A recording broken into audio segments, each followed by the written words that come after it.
morning, teaching this class this morning, and I know you're used to Mandy. She's an awesome teacher, and you might have some things you really like to do with her, some variations of poses. So as long as you are an relatively experienced yogi, and that doesn't mean you have done yoga for a long time. It just means you know what is right for you.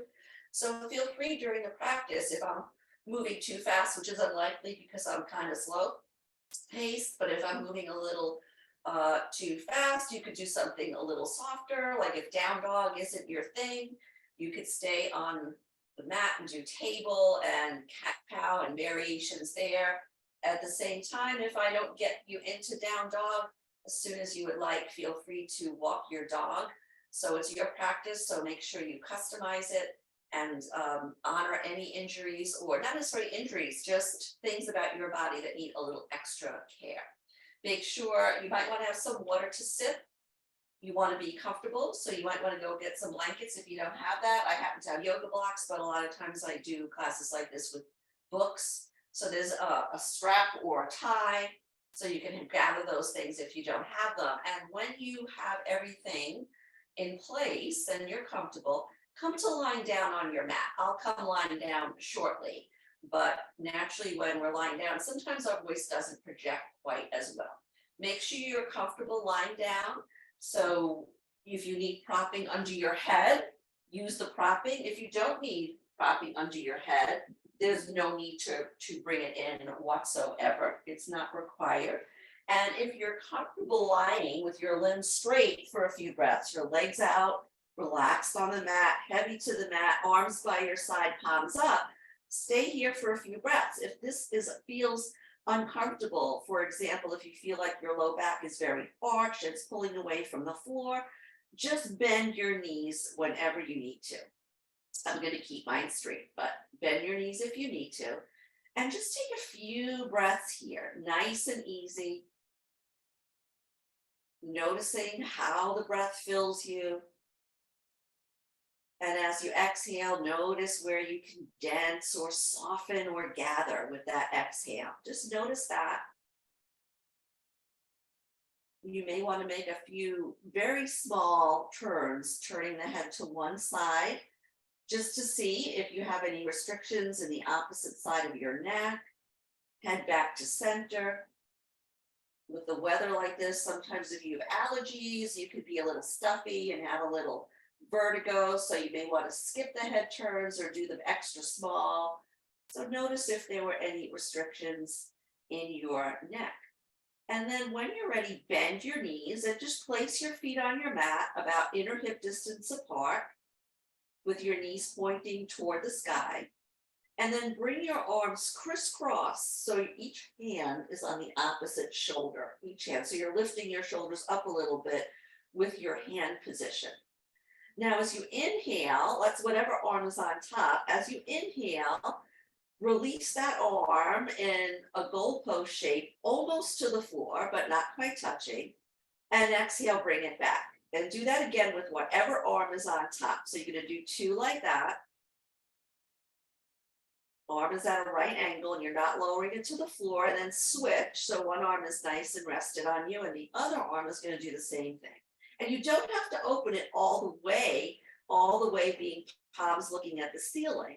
So if your range of motion is for whatever reason a little limited, or if you have an injury and you want to be a little cautious, and do one more time on each side. So slide your bottom arm out again.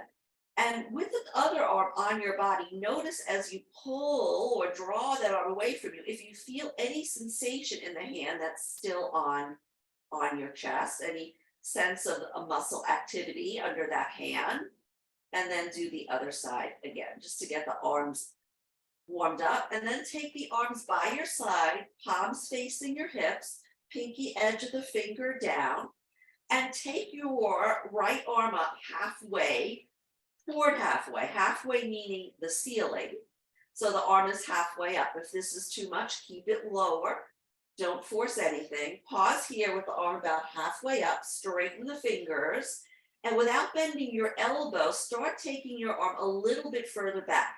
If you need to bend your elbow, just keep the arm where it was, but see if you can travel that arm just a little bit with the arm kind of arrow straight.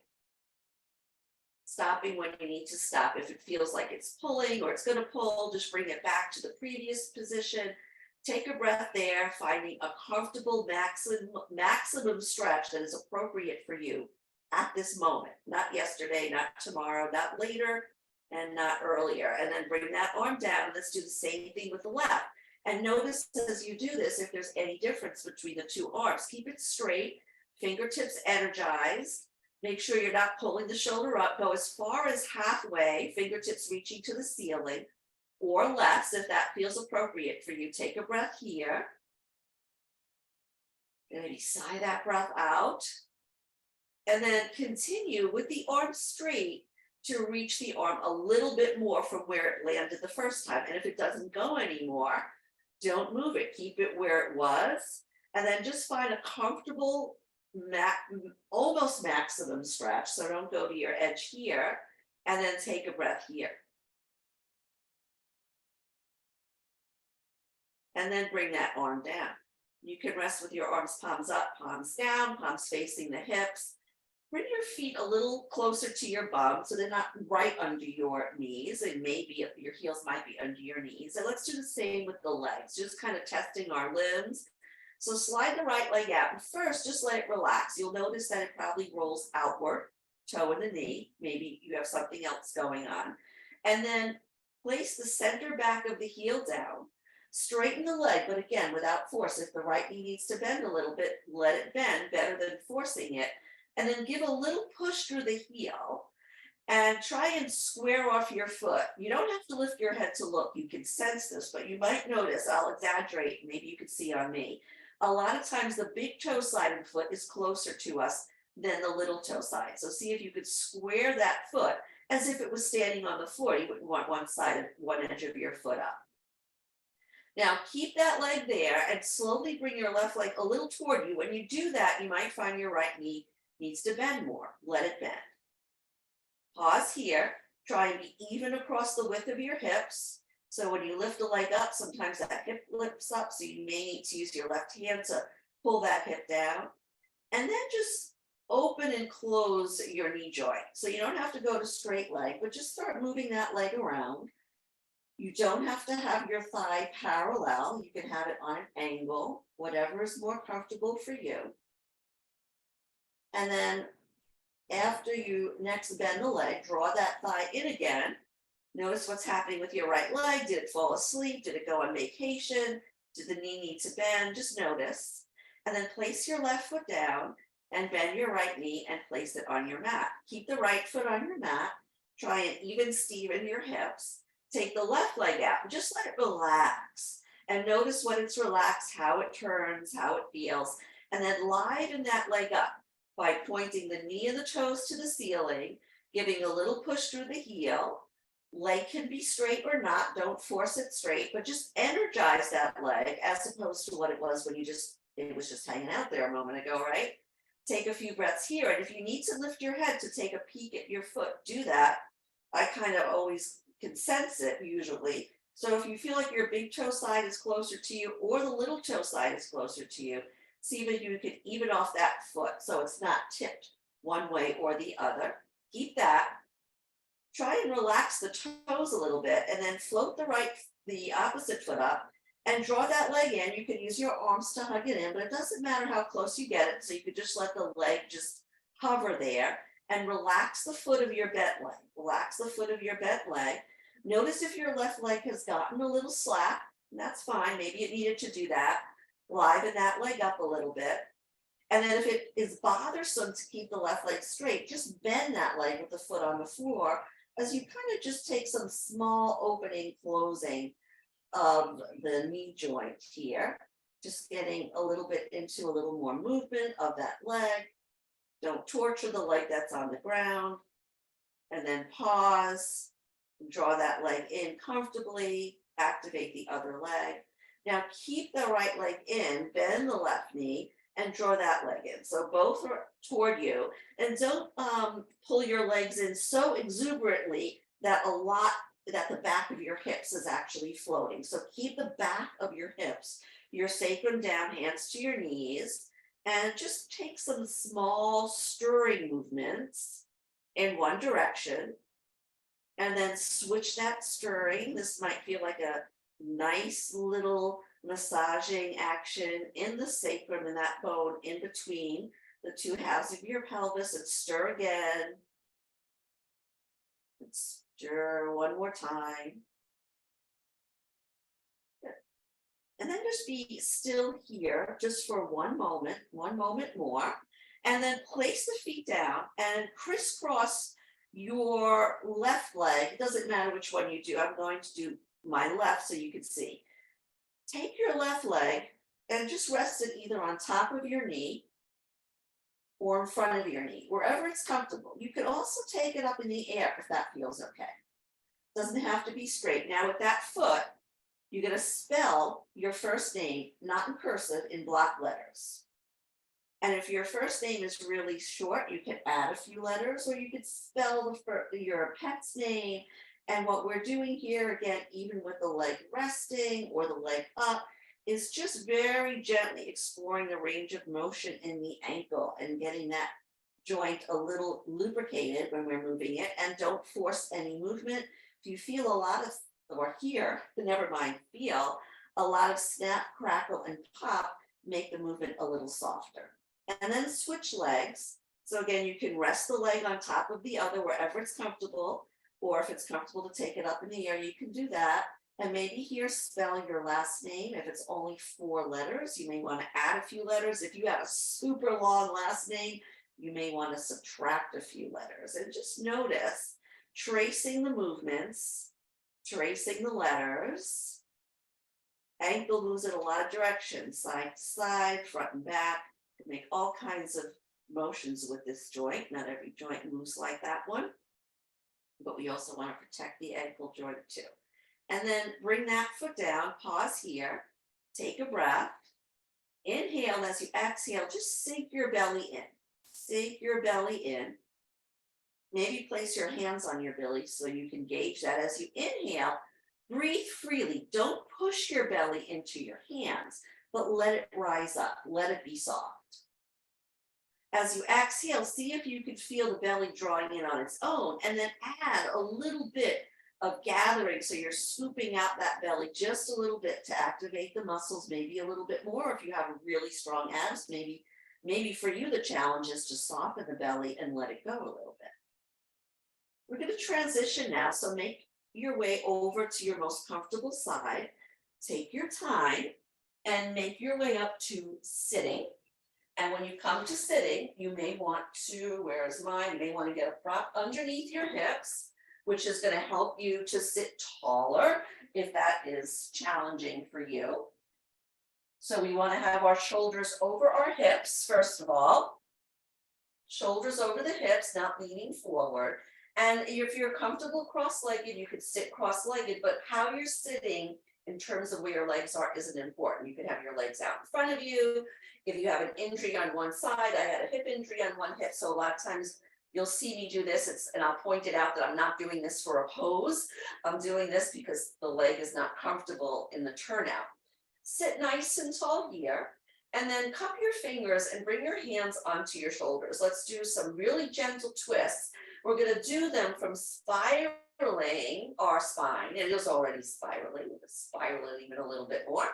And we're not going to pull with our hands. So shoulders over the hips. You want to have kind of a rectangular shape in a sense. So armpits are over hips, and you're nice and long on your sides. Inhale here. And as you exhale, like kind of a helicopter, take a small twist over to your right, just a little bit. And notice if just that twist gives you a little sense of pulling or any sensation in the front of your chest. Inhale, lift your sternum, come back to center. Inhale and center, and as you exhale, kind of helicopter over to your second side. And then let's go through a few of them. So inhaling, let's say on knees back to center, and exhaling from side to side. We're not trying to make the twist bigger. Again, we're just preparing for maybe a twist that is a little fuller, a twist that we hold. You're keeping your arms out of it, so you're not using your arms to pull you into the twist. And we're moving in the shoulder girdle area.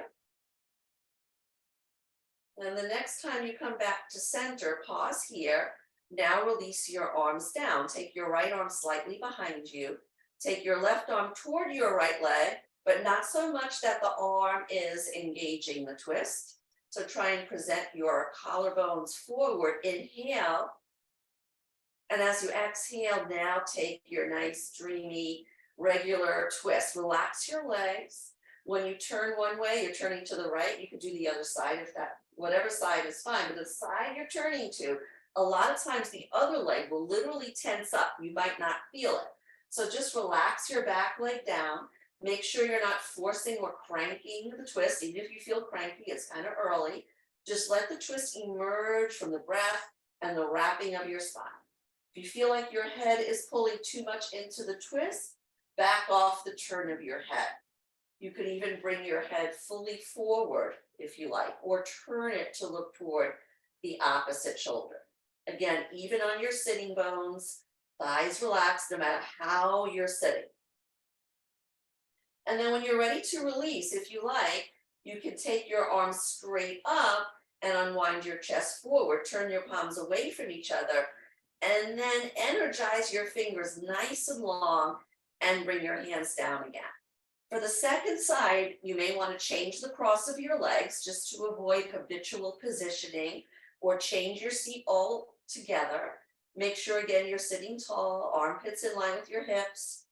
If your head feels a little forward, just drag the head back a little bit. You want to get a sense that the ears are over your shoulders, and then set up your arms. The arm that you're twisting, the side you're twisting to, that arm comes slightly behind you. The other arm comes in front of you. You have short arms, you don't have to bring it to the outer thigh because then you're pulling that shoulder. So I'm a short armed person, so I'm going to bring my arm right here to start. As you inhale, anchor the sitting bones, but lengthen your spine, and with that tall spine, start revolving your shoulder girdle, the collarbones, the upper part of your shoulder blades. Take that over to the second side. Adjust your arm position to support the twist so it feels really very integrated, your arm position and your sitting position.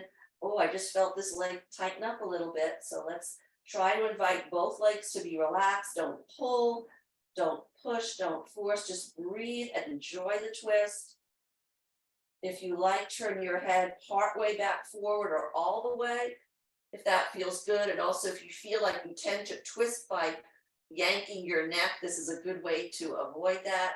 Relax your shoulders.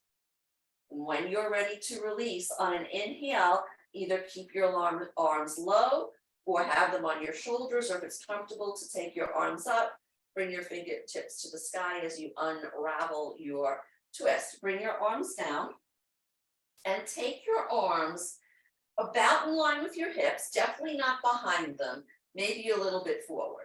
And walk your arms away from you so your arms are straight. As you see, my arms haven't really walked away very much, but if you have very long arms, your arms might be wider. Anchor your fingertips down. You don't want them in the air.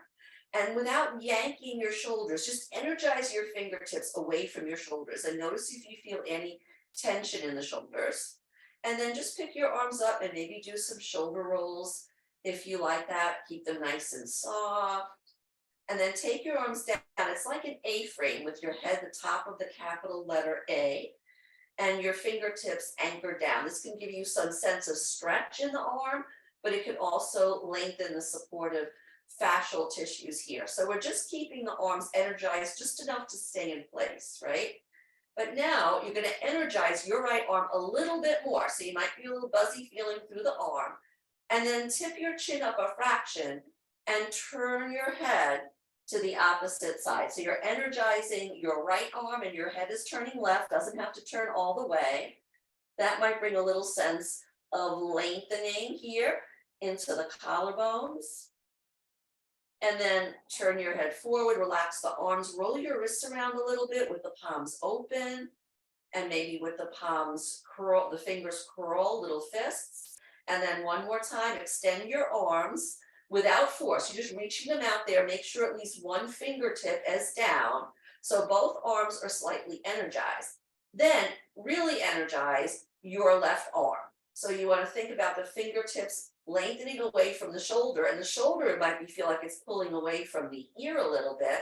And then to add to this tensional pull, turn your head slightly away from your energized arm. So your left arm is extending, so your head is turning to your right. And don't force the turn of the head or push it back more. Just let the turn of the head emerge naturally. Bring it back to center. Reach your arms halfway up or all the way up. Interlace your fingers to the webbing. And wherever your arms are, push the palms away from you. And if you realize, oh, my arms are up and this feels really lousy, lower them a little bit, lower them a little bit. And keep the chest lifted, lower your arms about halfway, turn the palms to face you.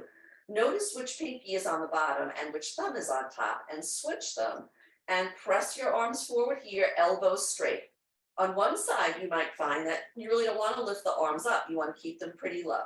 Push through the thumb side of your hand and take the arms up in a comfortable opening for you. And don't let the chest push forward or the ribs push forward. Keep your ribs in, your arms long, jaw soft, soften up that jaw, and then uninterlace your hands, otherwise known as separating your hands, and change your position to tabletop or quadruped pose. If you'd like to have a little padding under your knees, you don't have to have padding, of course, and don't make it thicker than it needs to be. Just get a comfortable padding and take your arms in front of you.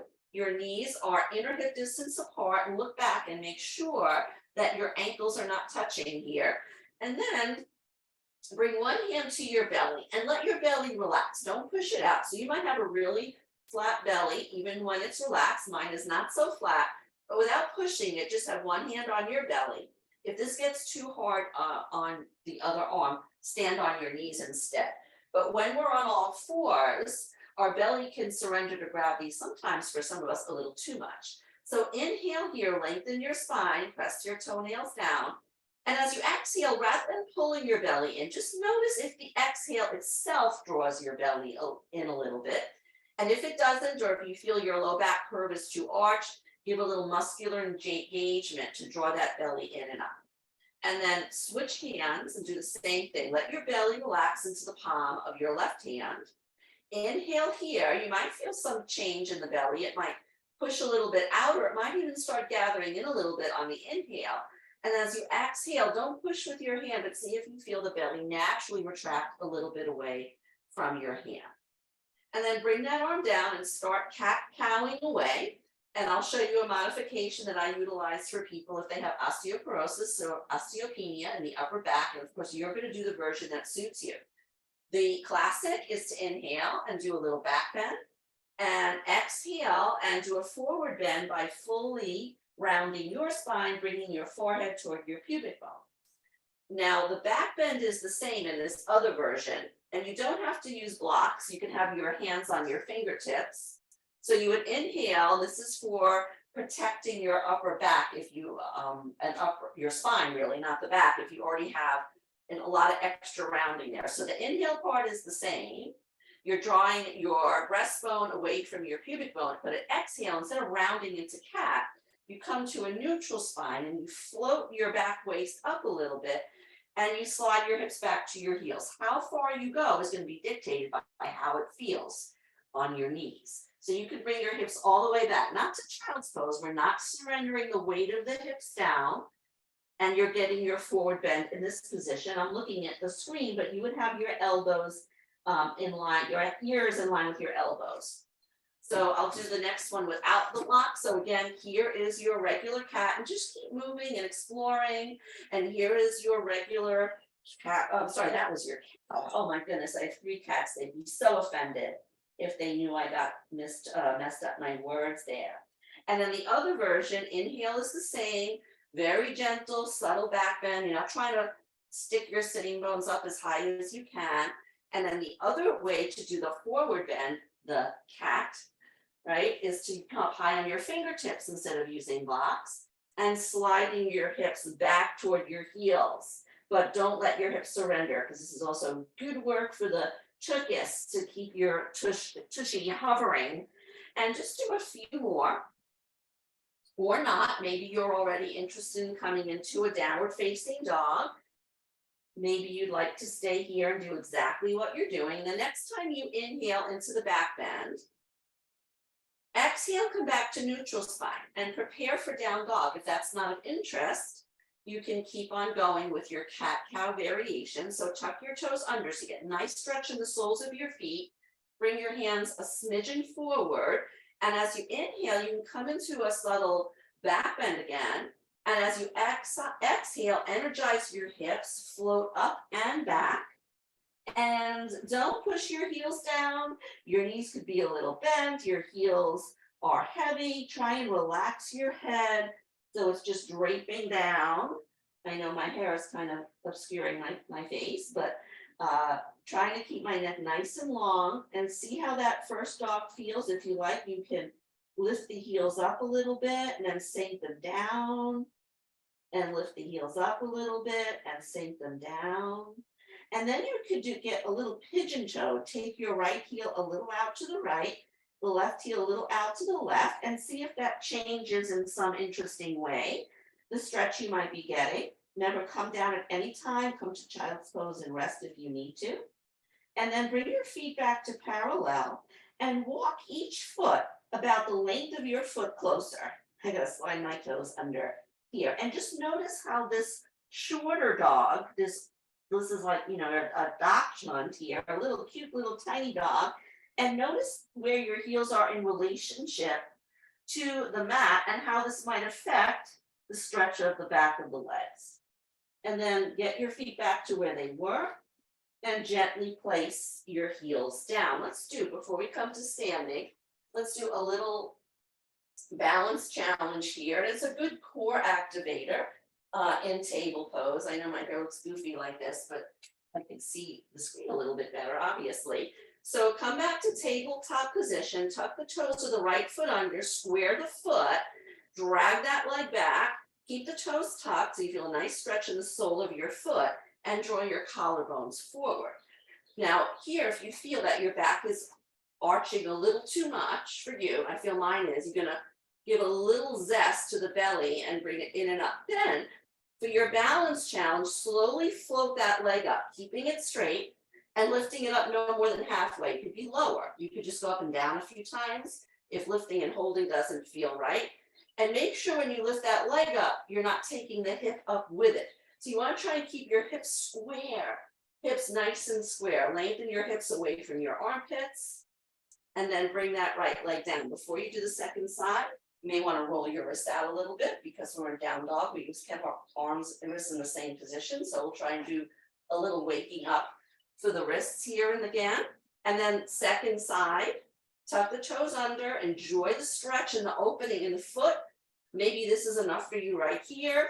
If you're going to lift the leg up, try and keep it even. Think of that lift coming from the inner thigh, and that will help prevent the hiking up of the leg up here. So we want to try and keep our hip bones, our two hip bones pointing down, spine nice and long, belly gently hugging in.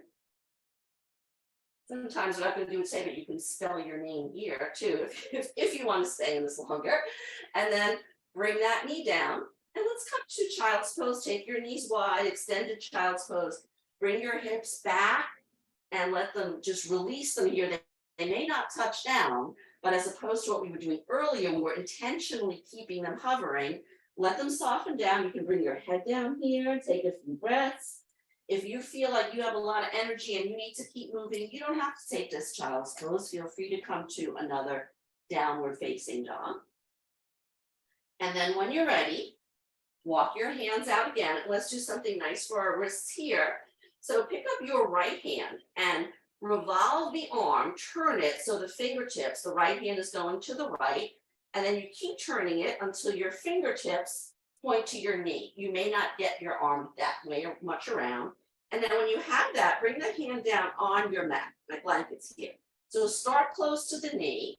You might be getting a stretch in the arm here. If you don't, that's good. That means maybe your tissues are a little less tight.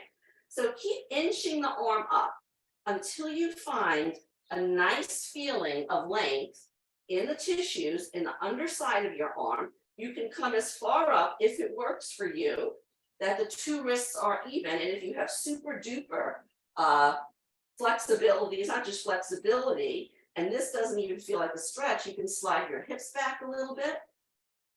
And just, you want to find an interesting, enjoyable sensation along the inner arm. And that is a nice stretch for the connective tissue and the sheaths of the nerves, some nerve. And then when you're ready, don't just pull your hand up. Start with the base of the hand, pull it up slowly like it was stuck in glue. Maybe not a very nice image, and wiggle the fingers around a little bit. And let's give the same gift to the other side. So let your left hand come up, just floating above the mat. Spin it so the fingertips are pointing to the left. If you can, spin it more so the fingertips are pointing to the knee, and wherever the turn of the arm is, you're gonna start with it really close to the knee. So this arm for me is a lot tighter, so I even feel a little stretch here. So I might not go as far forward with this arm. So it's not how far forward you go, it's you wanna feel that sense of lengthening, almost it could be like a buzzing, but something delicious in that arm. And if you don't feel the stretch here with the wrists in line, you can slip your hips back a little bit. This is more than enough for me here. Take another breath. When you're ready to release, I'll move my hand away so you can see, start from the base of the hand, and let the fingertips be the last to go. And then when you roll that wrist around, you can stay in table, or maybe you want to sit on your knees, whatever feels good. We're going to come to standing through downward facing dog. If that is not for you, know that you can come to standing without going through down dog, simply by coming to a lunge, steadying yourself there, and then coming to standing, whoops, or falling, as I just did, by bringing your back leg up. Otherwise, we're going to come through the other way. So you would start with table and take your little back bend. I always like to do a little extra back bend. Tuck the toes, lift your way up to Adho Mukha Svanasana. And you can pause for a breath or two here. You can lift one leg halfway up like we did in table. Lift from the inner thigh and try and keep the toes pointing down. And then to come up to standing, you can lower to your knees again first if you need to. But you can walk your feet forward and your hands back. And then when you're ready, you're going to come all the way up to Tadasana. Some of you might be there already. So once you find yourself in Tadasana, set your feet parallel on your mat. Look down at your feet, get the outer edges straight. They might not stay there, that's okay. And relax your arms down by your side. Take a few breaths here, close your eyes if you like. Without looking at your feet, bring your awareness to your feet and notice if the weight of your feet is more on the big toe side or more on the little toe side. It might be even. Very often it is even. So for me, I tend to have it on the inside. And you can see that that brings the leg to, exaggerating it, but that's going to bring the legs together. So I need to wrap the outer edges of my feet down a little bit more. So notice if you need to just sort of balance out the right and left sides. So both edges of the sides of the feet are down. Relax your arms, take your arms out without touching you, and close your eyes again. See if you can get a sense without looking of the pathway of weight in your feet. Do you feel the outer edges down, the inner edges down? Can you feel the back of your heel? Maybe the middle of the heel and the front of the heel? Is all your weight on the toes of the forefoot, even off the weight from front to back, so you're not tipping forward where we tend to go, because when we're walking and busy, we tend to be leaning forward. So see if you can get the shoulders back. And then open your eyes, open the palms, roll them out a little bit to the sides of the room. And as you inhale, take your arms up as far as is appropriate for your arms, keeping them straight, and then join your hands together. Slide them down to your heart center. Inhale a breath, and exhale, release the arms. We're going to do some forward bending, and you can come with a long spine and don't go past the point that is appropriate for you. So maybe go halfway only on your first one. As you inhale, turn the palms out, take your arms slowly up as high as you like. And then as you exhale, either hands to your hips, or you can keep your arms out to swan dive with your arms out wide. And then with a long, long spine, crown of the head reaching away from you, fold forward. Your first forward bend, might be really small, But if you can come to halfway, Ardha Uttanasana, and see if you can keep the spine long here. Take one hand to right above the belly button, and one hand, let's say a little bit below the collarbones.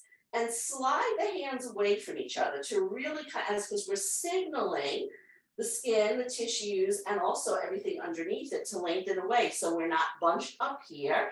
We want to be nice and long. Your legs can be straight, by the way, or bent. Your hands now, place them on your thighs, but don't slouch into it. Keep the crown of the head extending the spine long.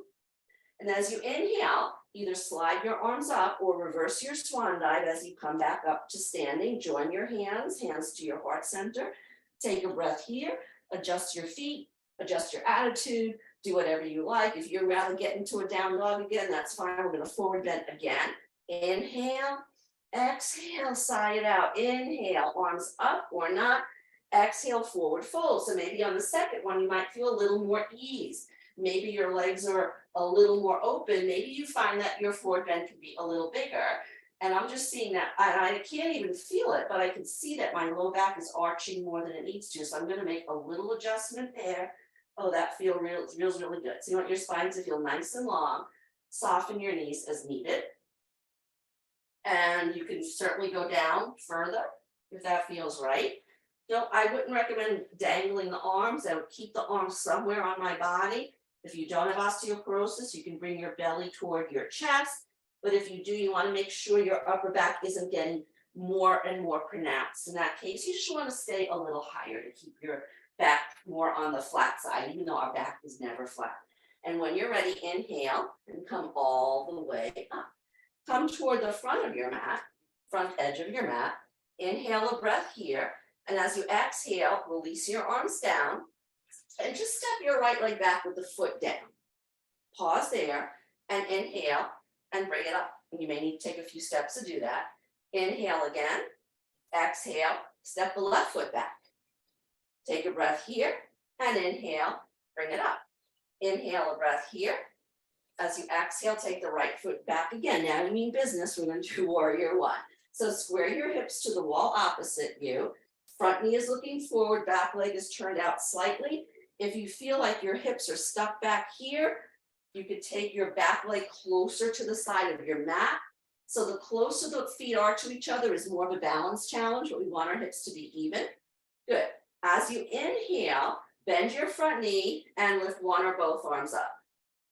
Exhale, straighten the leg from hip to heel, bring the arms down. Keeping the hips square to the wall that you are facing. Inhale, bend the knee, lift the arms up.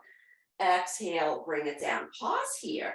Now take your front leg, which on me is my left. If it's ended up on the right, that's fine. Bend the elbow, take that arm behind you. You get a nice little opening for the chest, and that also helps to pull the front hip back. Let's do two here. Inhale and exhale. Keep the weight even on your feet. Inhale and exhale. Now unwind slowly that back arm, turn your palms part way out, maybe go a little longer, maybe go a little closer with your feet. And as you inhale, bend that front knee, take the arms up. You can soften your elbows, you can tip your chin up slightly, soften your back heel down, square your hips as best you can. Take one more breath here. Virabhadrasana 1, and let's add a little twist here. So first, straighten that front leg and bring the arms down so you can adjust your stance if you need to. And let's take the arms up again at shoulder height, elbows soft, palms up. Inhale here, and as you exhale, bend your front knee again and take a small twist to your front leg. So if your left leg is forward, that's the side you're twisting to. Try and keep your hips square. And take this twist in with it, combine it with your warrior one. Take 1 or 2 or 3 more breaths here. If you like to keep moving a little bit more, come out and back in again, that also works. And then when you're ready, unwind your hips, straighten the leg, reach the arms up, pause, feel the length in your spine and your limbs. Exhale, arms down, and as many steps as you need to. I'm a little wobbly today. Bring that back foot up, shake it out. Set your feet parallel. Again, we have another side to do. Join your hands together. Inhale. Exhale. Step your left leg back. Now, one side may be very different from the other in terms of how far you want the legs placed. If again, that hip, that back leg hip is stuck back there, take the foot out wider, square your hips forward, take your arms by your side. As you inhale, bend your front knee and sail your arms up. Exhale, belly condenses, arms come down, legs straight. Adjust your legs if ever you need to. Inhale and exhale. Now take your front leg arm, so probably your right arm, and tuck it behind you. That's going to help steer that hip back. So the left hip, the back leg hip is presenting forward. And then inhale, do a couple here. And you might be moving faster than me, so I'm not giving you a set number that you have to do. I looked at the screen, and when I did that, I lost the inner edge of my front foot, and I wobbled. So you want to keep both edges down. Good. You can go back to 2 arms, and then hold warrior 1 here. You don't like holding, just breathe in and out. Wrap that back hip forward. Notice if all the weight is on either the front leg or the back leg. Keep the sternum lifted. If you feel sensation in your low back that is uncomfortable, you can bow forward slightly. But warrior 1 is a back bend. We're not trying to push our hips forward, our chest forward like this, but you certainly can tip your collarbones up and get a little more back bend, yet still keep your spine nice and long. Inhale, straighten the leg and lower the arms. So we're going to do it again and add a little twist. So take your arms out with the palms up. I think you may have done it differently on the other side, but you don't really want your arms straight up again. We had enough of that. Find your balance. I'm shifting right to left. Good. As you inhale, find warrior 1. You can take your arms up for here. And then for the twist, sail your arms down a little bit if you lifted them up. Then you're going to exhale toward your front legs. So you're going to think about pulling that hip back. I didn't do this on the other side, but you can also reach your arms long if that feels more comfortable. You can also keep your wrists moving here. Make sure you're using both legs to support you and that all the weight isn't on either the front leg or the back leg. As you inhale, slowly unwind. You can join the hands together if you like. And then when you're ready, with as many steps as you need, or maybe just one graceful or not so graceful step, bring that back foot up. Take a breath here. We're going to come to tree pose for balance. I want to get a standing balance in. So feel free to come close to a wall or a piece of furniture. And I like to have the wall, if I'm using it, on the side of my straight leg. So you pick where you're standing. I happen to have my left leg next to the wall. So this way, if you need to use the wall, it's in reach. Okie doke. So you're going to bend the leg that's away from the wall, or if not, just bend your left knee. Do it that way if you don't need the wall. And then turn the leg out. Doesn't have to be this huge turnout. In fact, just pivot a little bit. Pivot a little bit so you can find a turnout that's comfortable and it doesn't yank, pull, or move your hip. And then once you've found that, bring the heel right into the standing leg, your tree trunk. You can have the toes on the ground, the heel against your leg. If that's too much, you could just have one foot down. You could cross it around. Those are some options. You could also, of course, bring the foot up to right above your knee or right up to the thigh. Whatever works for you. And then once you're there, hopefully you have a tree that you like. Here, it's really important to be aware of the inner and outer edges of the foot, the standing leg foot. You might notice you wobble a little bit from side to side, which is quite normal. Take a few breaths here. If you've done tree a million times and you feel you want to do something a little different, whatever is your bent leg, you could take a little twist to that bent leg side. That'll test your balance for sure. At least on me it does. It's like, because it moves where you're focusing on your drishti. This is a side where I have injury, so I'm not going to stay here really long on this side. So, but you can stay in the tree or come out when you're ready. And when you come out, just shake it out, stand for a moment in Tadasana, and then do your second side. So I'm not using a prop on this side, so I'm just coming in the middle here. So anchor your standing leg down, bend the other knee. You can explore the range of motion in your hip joint.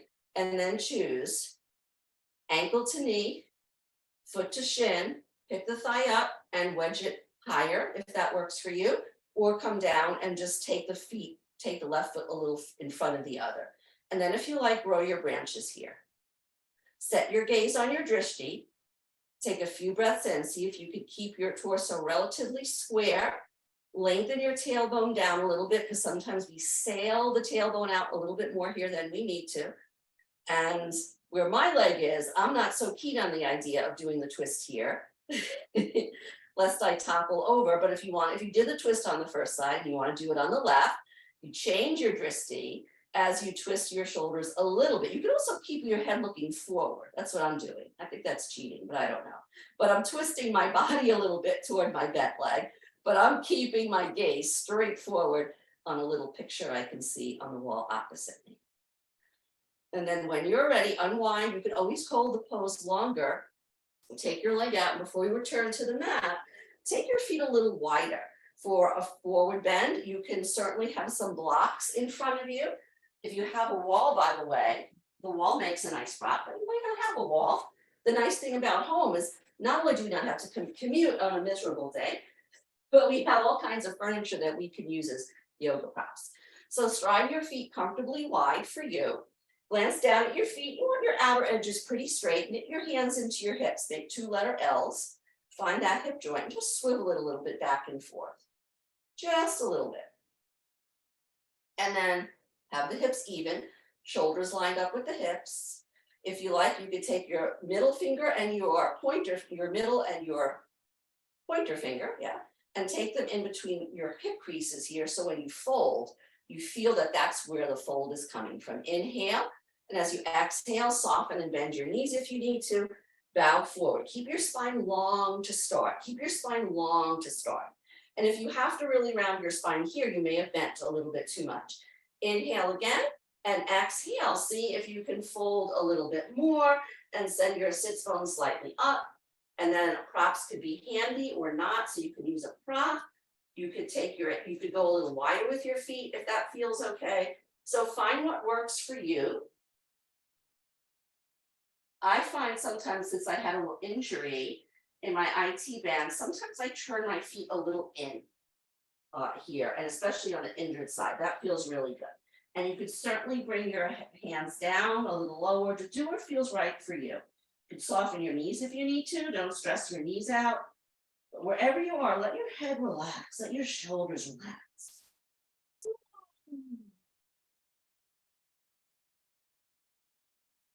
One more breath here.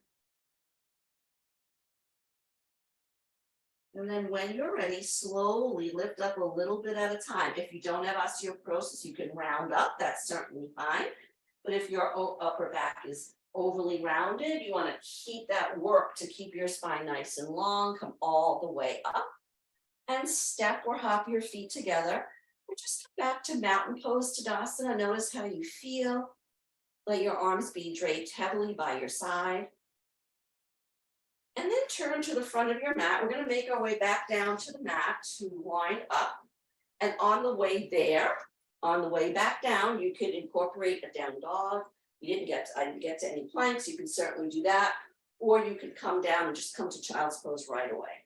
So you could take another forward bend to come down. And then here again, you can walk to a down dog or come to tabletop and then child's pose. And if you like to do plank, draw that belly gently in, and then just with your breath, sail your shoulders forward. Don't let your hips come down lower than your shoulders. That's really going to hurt. So you want to keep your hips, the head the highest part of you, and the hips slightly lower than your head. But you know what? If your plank isn't really working for you, you can always have your hips the same as your shoulders, or even higher, especially if you're just starting yoga. And then when you're ready, lower your knees down and take child's pose. You could take it with the thighs parallel or the thighs wide. If you happen to have a handy prop, you could place your head on it. Another way you could use a blanket is to wedge the rolled end right into the knee creases. That feels good. And then that could feel nice. And lower down here. So just take a few breaths here. Use this opportunity to notice your breath and also to notice the movement of breath in your upper back, in your back lungs.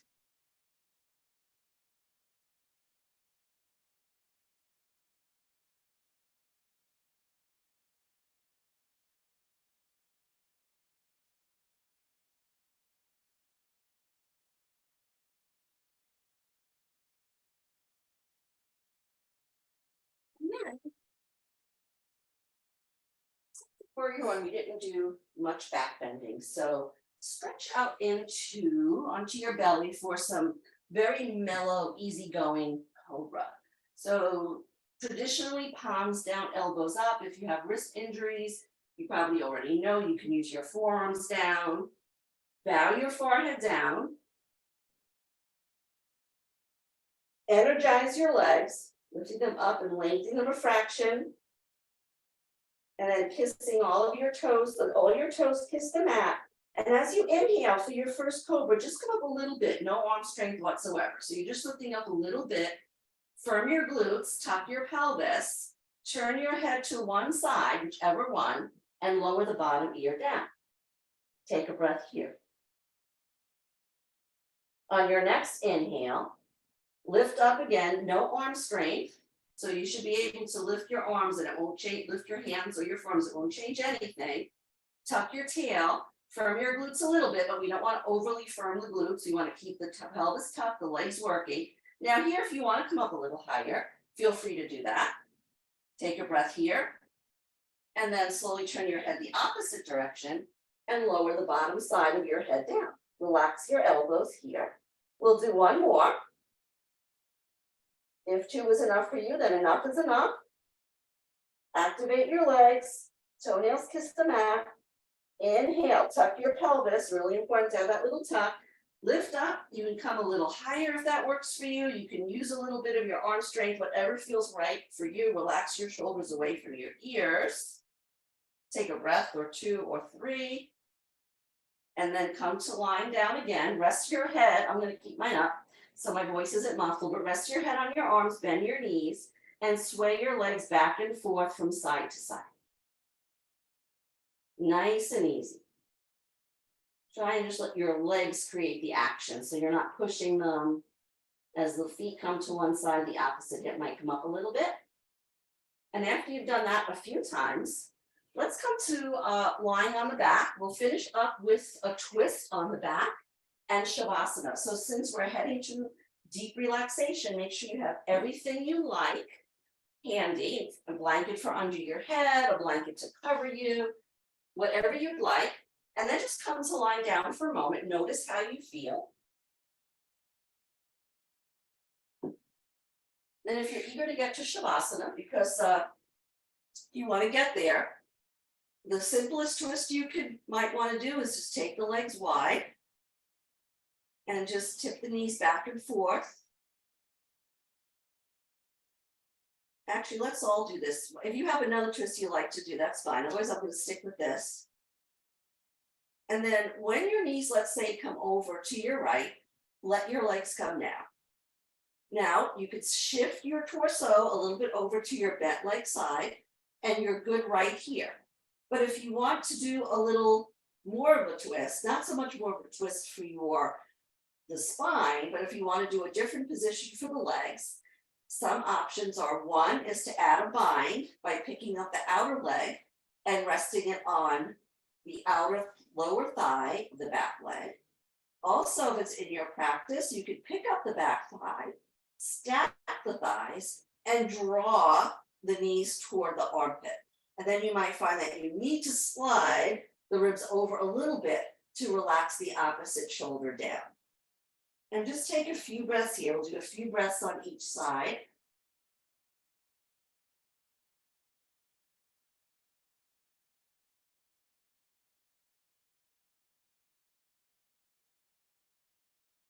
And if you feel any tightness anywhere, including in the chest, in this twist with the knees up to the armpits, it's a big stretch for the chest. So you just want to bring your breath awareness to the area of your pectorals and your collarbones. You can even massage a little bit in there if you got a tight spot. Walk your fingers around a little bit. Don't force the head turn. Take a few more breaths here.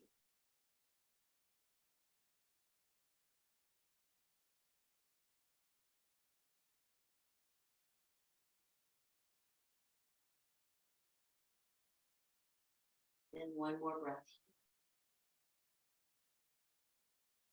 When you release the twist, if you were doing the simpler tipping the knees to the right, you could just bring your legs back up. You could do that here too, but it takes a lot of core strength. So you may just want to peel the top leg up. That's if you stack the legs, bring that foot down, and then kind of clam the other leg up to meet it. And then bring yourself back to center. You can even shift your hips a little bit to the other side. That's a very common adjustment that also works here. And then if you want to do the wide legs, you would just take your legs over to the side.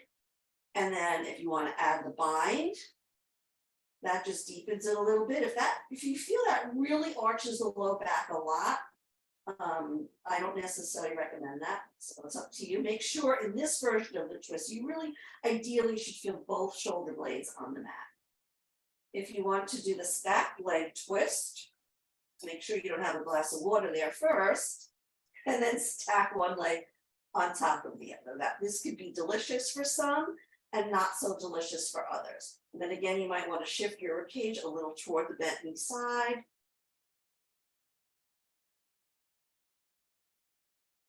I happen to have a blanket here behind me. As it turns out, it feels really nice to have a blanket under that arm.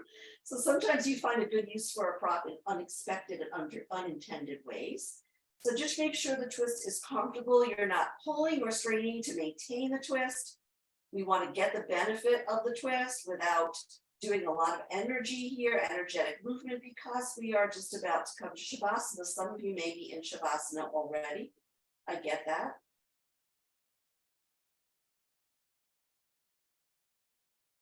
And then when you're ready, bring your legs back to center.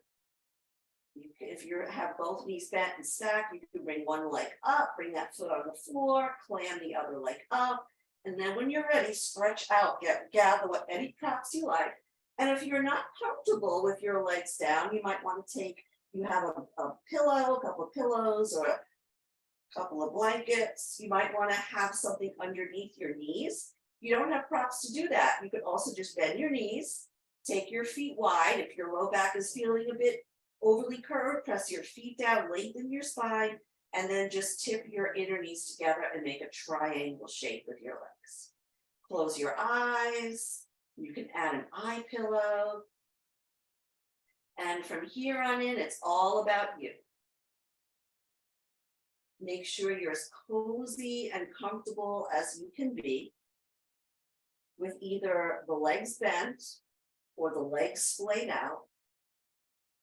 Keep your gaze within.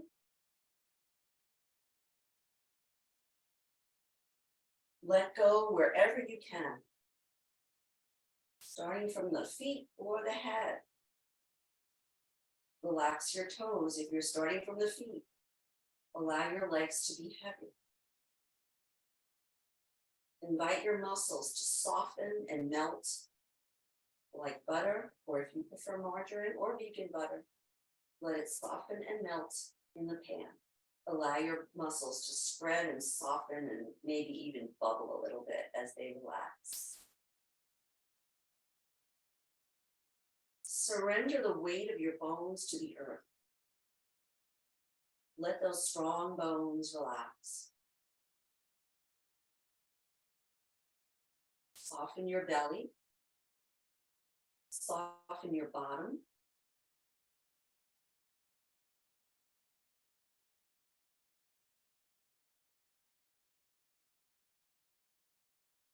Soften your right hand and your left hand.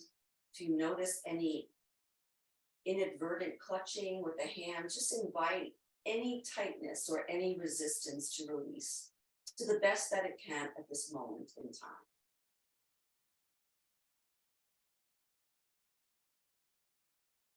Soften the weight of your elbows down toward the mat, the length of your upper arms. And without pulling, invite the right shoulder to release down to the mat. And the left shoulder to release down to the mat.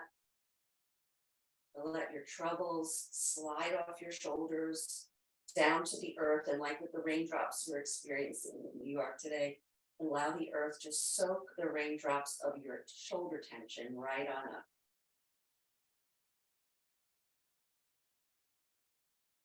Relax the width of your upper back, the beautiful length of your neck spine.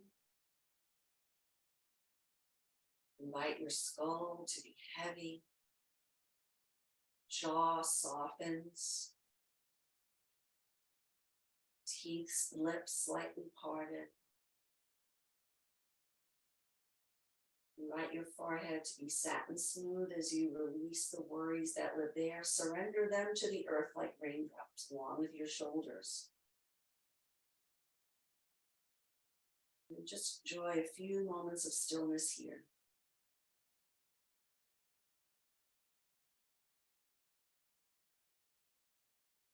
Remember, you're doing this practice at home. So even if you're in the live class and we need to end, your Shavasana can lengthen on. If you're doing it later, if this becomes one of the videos that the library offers so generously, you can also take that Shavasana as long as you like.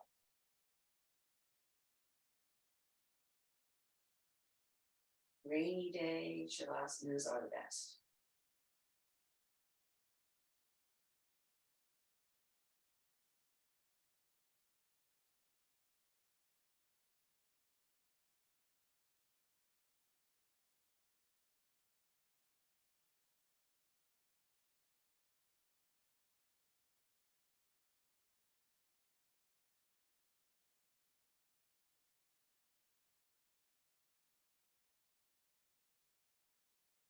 Give yourself the gift of a few more moments of stillness or softness, or many more of those moments.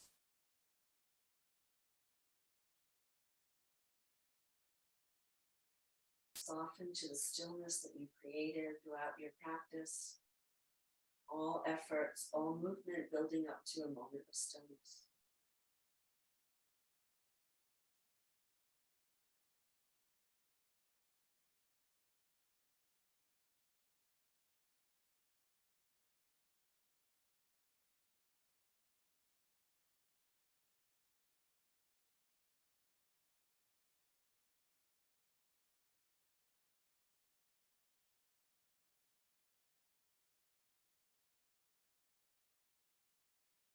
Whenever you're ready, now or minutes or moments from now, as you prepare to leave your Shavasana, just check in your mind's eye with your face, and if notice the softness that you feel on your face. And if you don't soften it, if your face is still tense, that's sometimes just life. Maybe smile or laugh, mock your tension. Say, ha, I know you're there, tension. And soften your face and smile.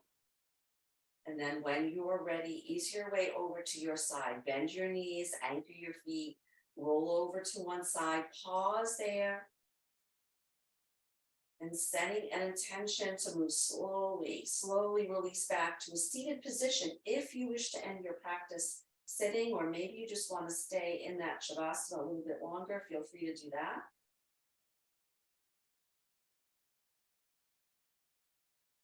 Join your hands to your heart center, lift your heart, bow your head. Thank you so much for joining me for this practice this morning. Om Shanti, Shanti, Shanti. Om Peace, Peace, Peace. Namaste.